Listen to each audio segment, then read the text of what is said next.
A showcase. Holy cow. You guys been having as good a time as I have? There is nothing better. You know, I am just constantly amazed at how time flies between each of our showcases. You know, funny when you're young and you're wanting to be, you know, older, you want time to hurry up so that you can be 16 or 18 or 21, and then at some point, I'm not exactly sure when or what happens, but then suddenly you wish the time would just slow down because it's going just a little bit too fast. You know, as we began working on this showcase last year, there were lots and lots of discussions on just what showcasing the best in life really meant. Now, as usual, it meant a lot of different things to a lot of different people. And I happen to be, for one, in the camp that said, you know what, I think that it really speaks to recognizing the achievements and the tangibles in our business. But I have to tell you that over the last year, my definition has changed radically.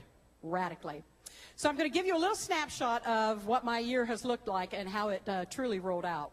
You know, coming out of Showcase last year, the female employee owners at Creative Memories had the opportunity to take part in a special build for Habitat for Humanity.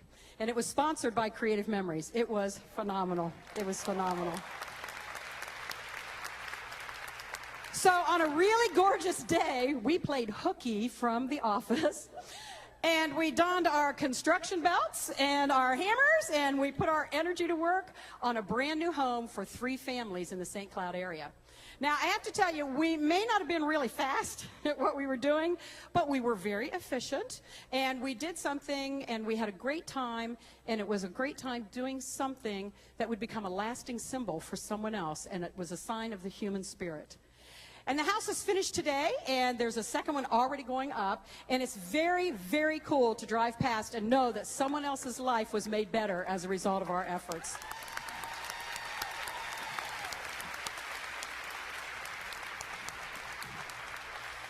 And I realized that without even thinking about it, we were showcasing the very best of who we were without any tangible reward expected.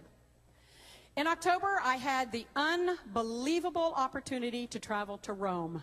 What an amazing, amazing adventure that was for me. For me, it was a trip of a lifetime. And I had the good fortune of being in St. Peter's Square on a Sunday morning when Pope Benedict was actually in residence. Yeah, I was like, whoa. Well, on that particular morning, it was a beautiful morning, and I stood among literally hundreds of thousands of people from all around the world. There were smiles and there were languages that I had never even heard. But you know what? There was one common factor, a sense of friendship and a single focus on one man standing in the window far above our heads. And as the Pope that morning gave his blessing, well, you had to tell where he was. You know, it's just a dot up there. And I promise you, I did not do that. The other Herbert that you know did that. Yeah. But as Pope Benedict gave his blessing that morning, hands reached out to other hands, and strangers hugged and smiled at each other, and absolutely the very best in humanity was showcased in that instant. There were no cameras necessary. The image is burned forever in my brain, and it never fails just to make me smile every time that I think about it. Then in November, my world, go ahead. That's good, I need a breath. In November, my world was absolutely blown apart when my son Michael was killed in an automobile accident. I love you too, thank you. It'll just take me a second, then I'll be fine. No words can describe for you the devastation that my heart felt on that particular day. And I walked in a fog, and I went pretty much wherever my family just pointed me, and my friends did as well. And I wasn't sure that I really was going to make it through a day, let alone a week I had that would involve calling hours and saying goodbye to one of my precious sons, knowing full well that I wouldn't remember much about the whole experience. Chris and Andy and I decided to place journaling boxes all around the room and asked everyone to please use them. Well, let me tell you something. Those journaling boxes did something that I never would have dreamed possible. They showcased the very best of Michael's life for me, and from what I learned from them, just what an incredible young man that he had become right before my eyes. And I got to see him through the eyes of so many others. I can't begin to tell you what a treasure those journaling boxes have become for me now. And this horrific event in my life was made just a little bit easier because of the hundreds of cards and the prayers that I received and the thoughts of so very many. And I learned that even in the very worst possible times, it is still possible to showcase the very best of who we are. Then in December, my world kind of turned a whole different direction. Because in December, my middle son, Andrew, announced that he was going to be engaged to his girlfriend of 12 years, Sarah.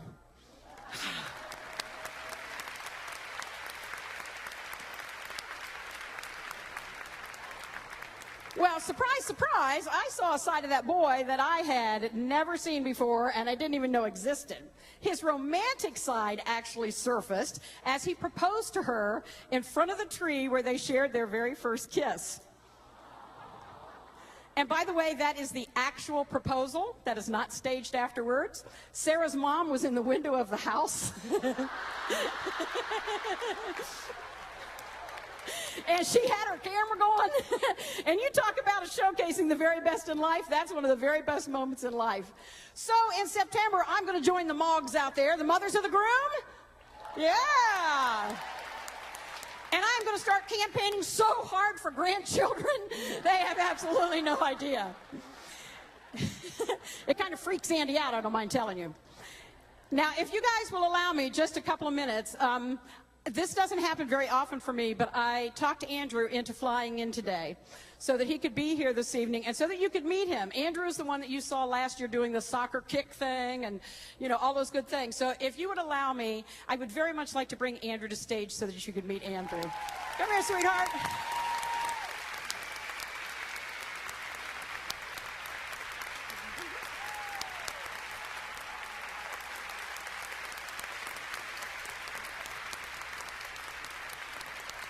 And as long as I've got him up here, if you don't mind, I'd like to bring Christopher up too because I'm equally as proud of him. So Chris, would you come here for me, babe?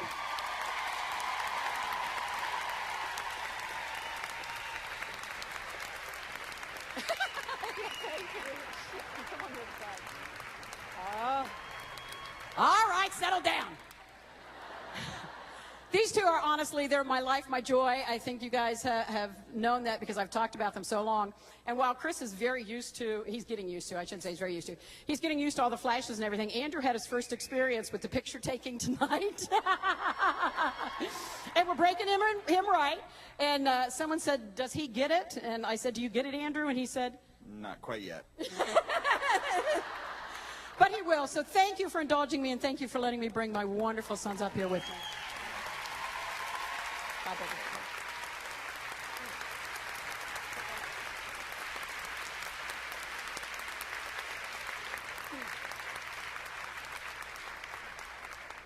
Sorry, have to drink heavily occasionally. Much better. Yeah, it's just water. Get off of it.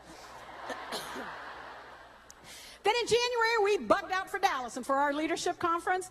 And just as many of you learned today, I confirmed that I am, in fact, a triangle.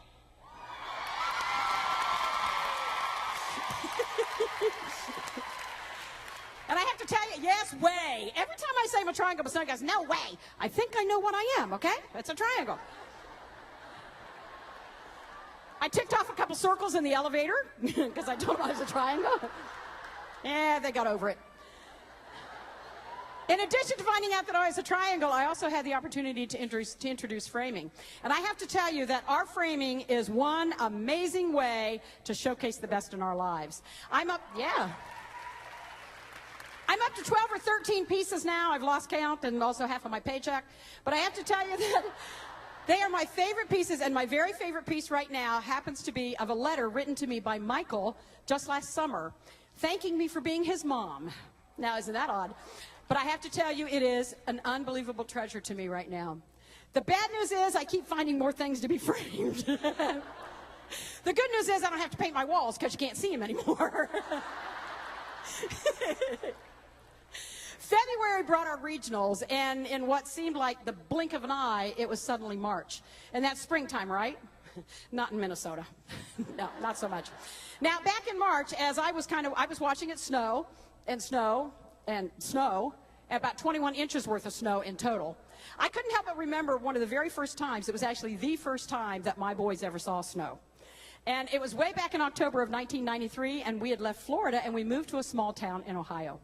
About 3 weeks after we got there, winter began kind of slowly, but it was at a slow and steady pace along the way. Now, for us, it occurred like this.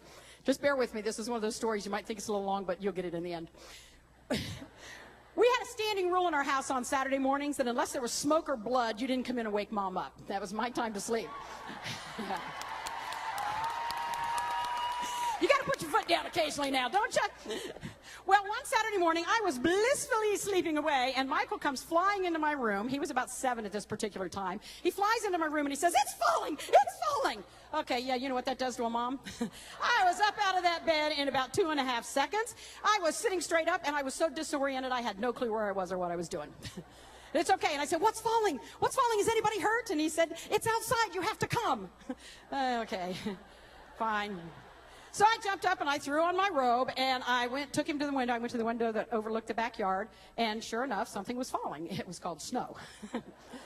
Now, I had grown up with snow in Ohio, so it was really no big deal to me, but I very quickly remembered that this was totally new for Michael. And he asked me, he said, "Will it hurt? Is it heavy?" So I took him out on the deck and I said, "Stick your hand out. Let's try it." Well, he did, and he was very surprised and he was very delighted with the feel of snow, but he was also totally baffled by it. It didn't make any sense to Michael. So at this point, knowing that everything was truly okay, nobody was hurt, I told him I was going back to bed, and I did.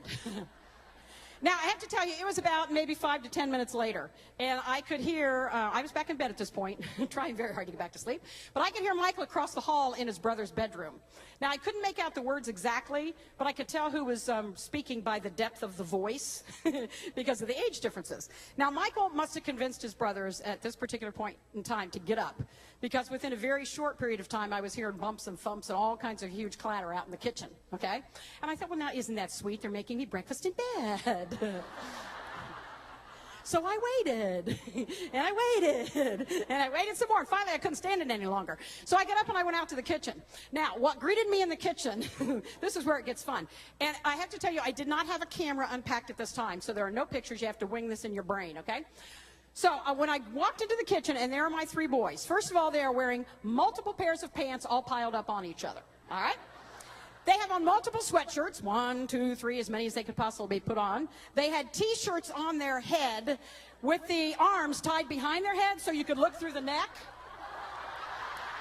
Yeah, like this. So they look like ninjas. You remember when the ninja, they're ready to rock. But to top off the ensemble, they had tube socks on their hands. It was a vision. I don't mind telling you it was a vision.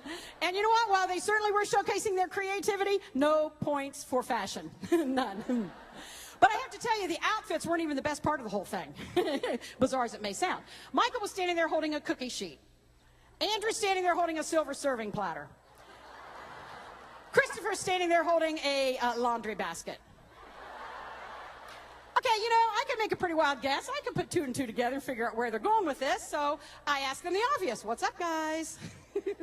And I got a very excited response to that. They said, "We're going sledding."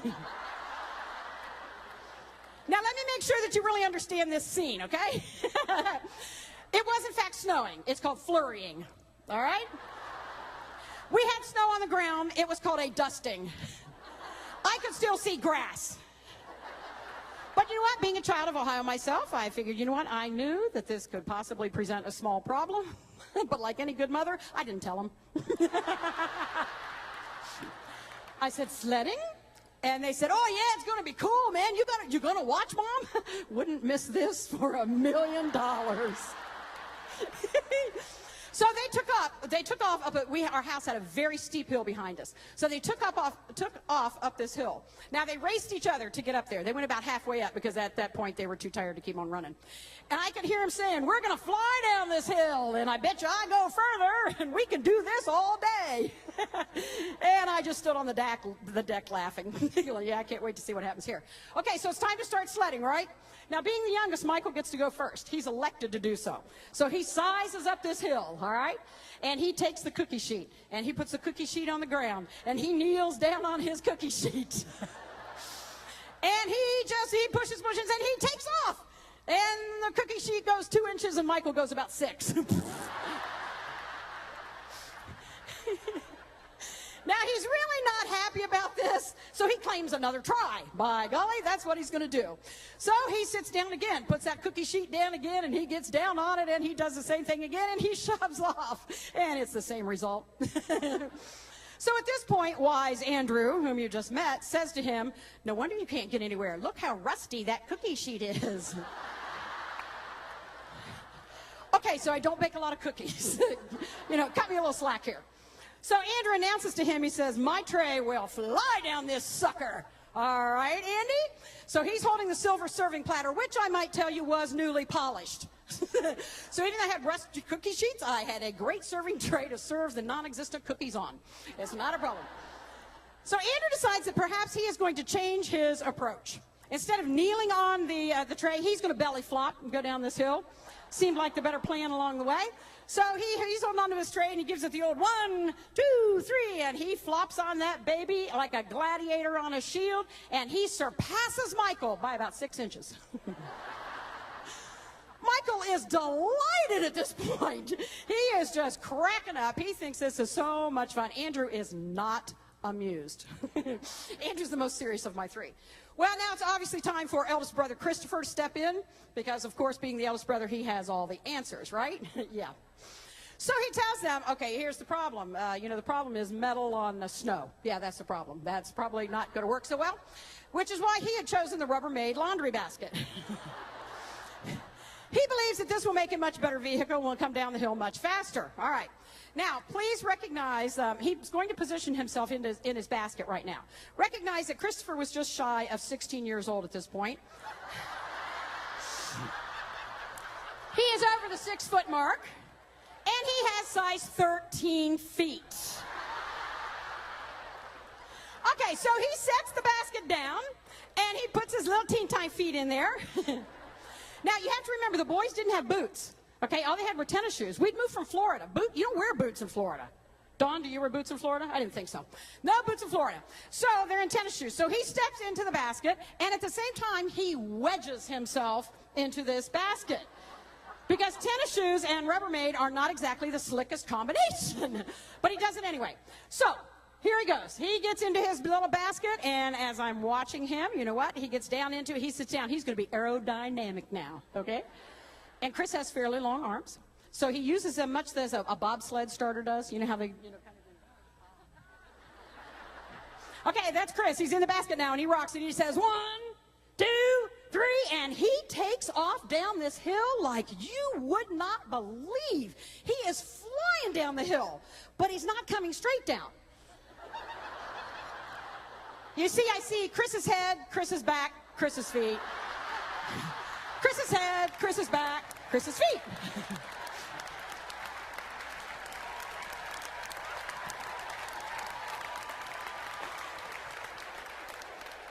He was totally rolling end over end down that hill, but he was picking up speed all the way.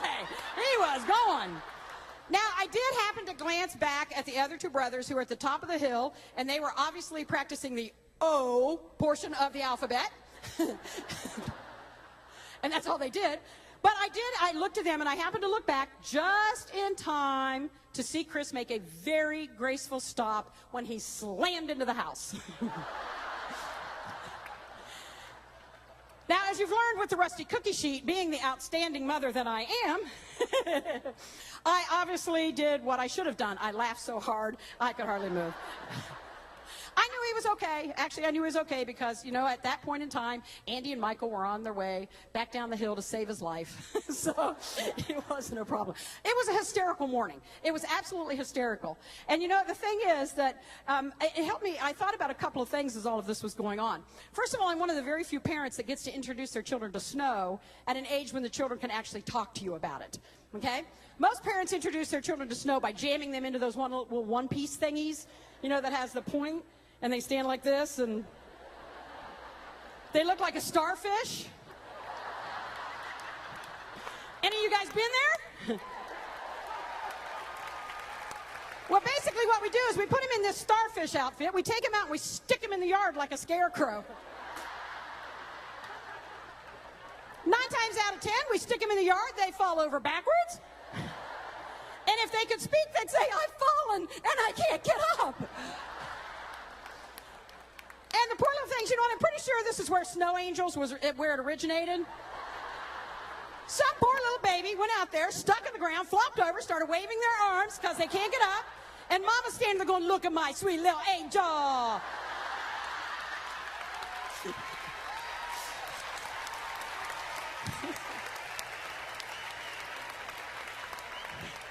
Somebody thought it was a cool thing, so snow angels became the thing to do. Silly. But you know what, even now, 14 years later, well, I laugh about that, and you know, it's one of the most fun memories for me that I have of all of my children together. But you know what, I realized that their activity that day, it was just another way that they were showcasing the best in who they were. They were out there, they were being creative, they were helping each other, and you know what, they were laughing. It was absolutely one of the best days ever for me as a mom. But of course, as you know, I can get off on tangents, so let's get back to the story. Now, along with all the snow in March, I also had the extraordinary opportunity of going to Los Cabos on our creative trip, on our creative memories trip. Oh, it was fantastic. I had the privilege of being on all 3 waves. Such a tough job I have. And while I was there, I truly stepped outside my comfort zone in a big way when Laura Herbert convinced me that we should go ziplining. Now, I can honestly tell you that zipping across a canyon 350 feet in the air is not one of the first things that would enter my mind for something to do on a sunny day. But you know what? There I am. Take it off. I loved it. I absolutely loved it. The best part is, as the gentlemen release you, they say, adios, and push you. There's no coming back. But that truly was not the only highlight for me. I also had the opportunity to swim with the dolphins, and I got to do it with Chris. We had a blast. We danced with the dolphins. We took a joy ride across the pool on their backs, and they gave us a big old smack and kiss. And then at the end of it all, we posed, and we had a beautiful picture of a new pal and another memory for us along the way. Yeah, isn't it awesome? Then in April, I hit the road, and I got out with our fantastic sales field. And once again, I marveled at the passion and the excitement and the commitment of so many. From leader meetings to crops to trade shows, I watched and listened again and again as the very best in life was showcased by so very many people in so many different ways. In traditional albums, in digital albums, and with beautifully framed pieces, and in wonderful, wonderful conversations. May and June became interesting and very intense as we planned for Showcase, and Showcase somehow just kept getting closer and closer. Didn't know how that happened. However, in June, I did take time to hold my very own get-together with my consultant, Angela, and her upline, Tracy. And we chose to do what I call kind of a stop-and-shop format where my guests could kind of stop by and they could see framing and they could see digital and they could see traditional products all on display. Now, Angela took time to work with each one and to help them determine which product would best suit their needs. And my elder sister, Kathy, was visiting me from Topeka, Kansas, which was absolutely awesome. She absolutely fell in love with storybooks, in love with it. And it was a fantastic evening, and I'm very proud to say that we ended up with $2,004.95 in sales. Woo! It was an awesome evening, and that, of course, brings us right up to now. Showcase 2007. And I have to tell you that it truly has been a celebration of our 20-year history and of each and every one of you and all that you do each day. But for me, it's even more than that. It's a time to realize that our ability to showcase the best in who we are and the best in life doesn't just come with an award or from a camera or from a script. We showcase the best of our lives each and every day by the words that we choose and the actions that we take. In Los Cabos, my friend Bridget said to me, "Pam, you're a softer, calmer Pam these days." And you know what? She is absolutely right. On the personal side of Pam, that calm comes from learning to be patient with myself as I journey through my first year without Michael. But a very large part of that calm comes from the fact that I have seen the very best of the human spirit this year. I have experienced the very best of what we are capable of giving to each other in the very best of times and in the very worst of times. On the business side of Pam, the calm comes from the believing that what we are doing and knowing in my heart and my soul that each and every one of you sitting here today is the future of this company. I've stopped wasting my energy trying to worry about a million things all at once, and I strongly encourage you to do the exact same thing. Instead of beating my head against that wall every day and wondering how I can get 30,000 consultants to re-engage in our business and get up off the couch, I ask myself these days how I can make this business better for the 30,000 who are already engaged and already off the couch.